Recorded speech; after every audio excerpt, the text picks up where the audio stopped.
ایک مرتبہ امام مالک رحمہ اللہ تعالی سے کسی نے پوچھا کہ حضرت معاویہ افضل ہے یا عمر بن عبد العزیز پانچویں خلیفہ؟ حضرت عمر بن عبد العزیز کا فتویٰ مشہور تھا. حضرت معاویہ کے بارے میں بعض حضرات کو یہ اشکال ہوتا تھا کہ ان کی حضرت علی سے لڑائی ہوئی ہے نبی کے دعوات سے. بعض حضرات حضرت معاویہ کی شان میں گستاخی کرتے تھے, اہل سنت نہیں کرتے تھے. امام مالک بھی اہل سنت والجماعت کے امام ہیں. ان سے کسی نے پوچھا کہ ٹھیک ہے, پوچھنے والے کا مفہوم یہ تھا کہ حضرت معاویہ کی عقیدت بھی ہمارے دلوں میں ہے, حضرت علی کی بھی ہے, لیکن عمر بن عبد العزیز وہ زیادہ افضل ہے یا حضرت معاویہ؟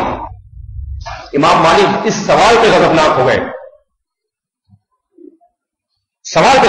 گئے,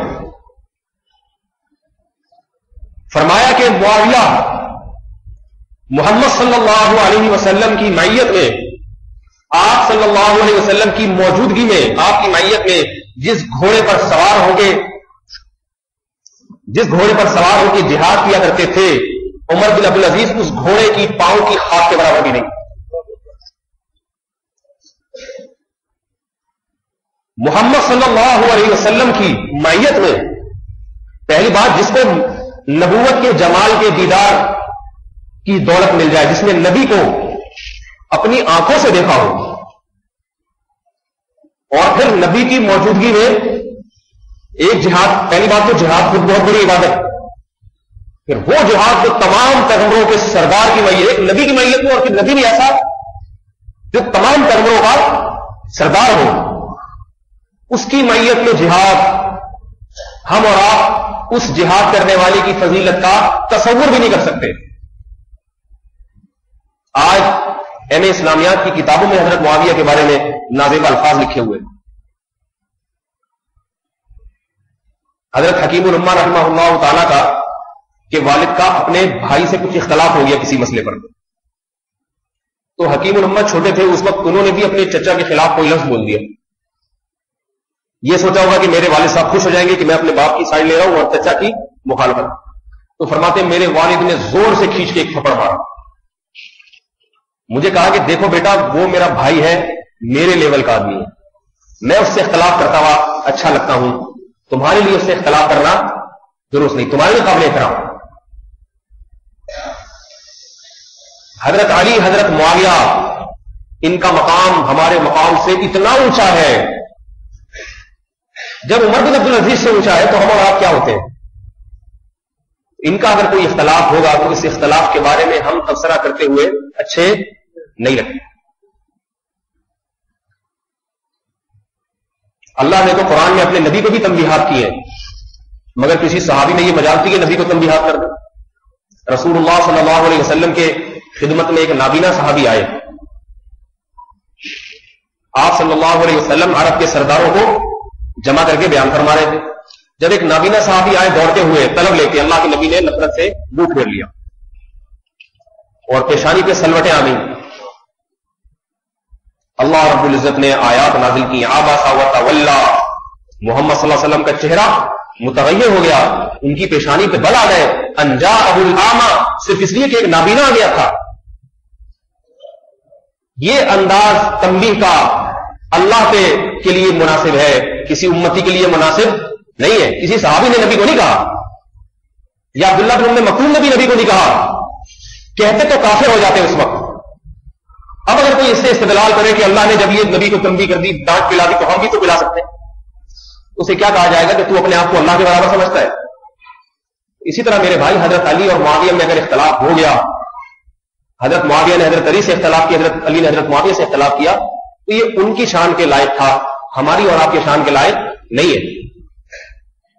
اور کمال کی بات ہے کہ اختلاف بھی رہا نہیں, ختم ہو گیا. جب ختم ہو گیا, تو جب اختلاف ختم ہو جائے تو کل لگا ہے وہ. حضرت علی رضی اللہ عنہ کی شہادت کے بعد حضرت حسن نے حضرت معاویہ کے ہاتھ پہ بیعت کی ہے. اس سے دو باتیں پتہ چلتی ہیں. نمبر ایک, حضرت علی کی شہادت میں حضرت معاویہ کا دخل نہیں تھا. اگر ہوتا تو معاذ اللہ نقل کفر نباشت, باپ کے قاتل کے ہاتھ سے کوئی بھی بیعت نہیں ہوتا. نمبر دو, حضرت حسن نے حضرت معاویہ کے ہاتھ سے بیعت کر کے بزبان حال دنیا کو یہ بتا دیا کہ میرے والد اور حضرت معاویہ کا جو اختلاف تھا وہ اجتہادی بنیادوں پر تھا, ذاتیات پر نہیں تھا. لوگوں نے حضرت حسن سے کہا کہ آپ کے والد نے حضرت معاویہ سے جنگ لڑی ہے.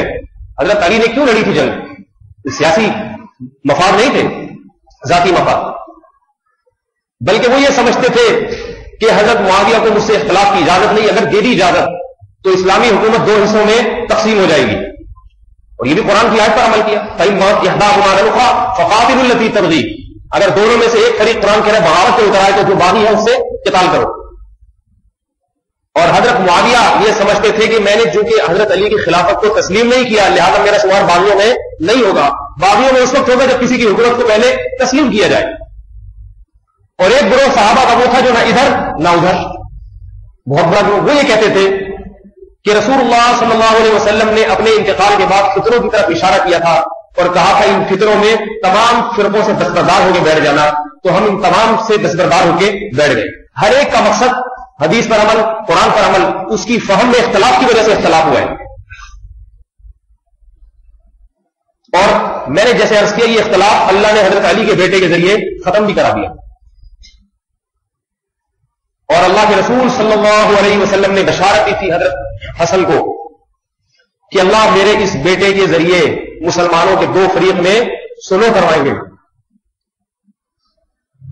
حضرت حسن سے پوچھا گیا کہ آپ کے والد محترم تو لڑتے رہے، آپ جو سلو کر رہے ہیں، سب نے کہا کہ آپ امیر المومنین بن جائیں، ہم سب آپ کے ہاتھ میں بیعت کریں گے. حضرت حسن کو خیال ہوا کہ اگر میں امیر المومنین بن جاتا ہوں ٹھیک ہے اکثریت میرے ساتھ ہوگی لیکن بہت سے لوگ ان کے ساتھ بھی ہوں گے، امت ایک خلیفہ پر جمع نہیں ہوگی. یہ معلوم تھا کہ اکثریت میرے ساتھ ہوگی. آپ خلافت سے دستبردار ہو گئے. اس میں سبق دے دیا حکمرانوں کو کہ امت کی اجتماعی خیرخواہی دیکھو، اپنی ذات کو نہ دیکھو. لوگوں نے کہا کہ العار یا امیر المؤمنین، اے امیر المؤمنین، اس میں تو ہمارے لیے ذلت اور عار کی بات ہے کہ آپ کے والد نے اختلاف کیا اور آپ بجائے بدلہ لینے کے، بجائے لڑنے کے، آپ ان کو امیر المؤمنین تسلیم کر رہے ہیں. یہ تو عار اور ذلت کی بات ہے. حضرت حسن نے جواب دیا اخترت العار علی النار، میں جہنم کی آگ پر دنیا کی آگ کو ترجیح دیتا ہوں. کیوں جہنم کی آگ؟ فرمایا میں یہ نہیں چاہتا کہ مسلمانوں کے 2 فریقوں کی تلواریں آپس میں چلیں.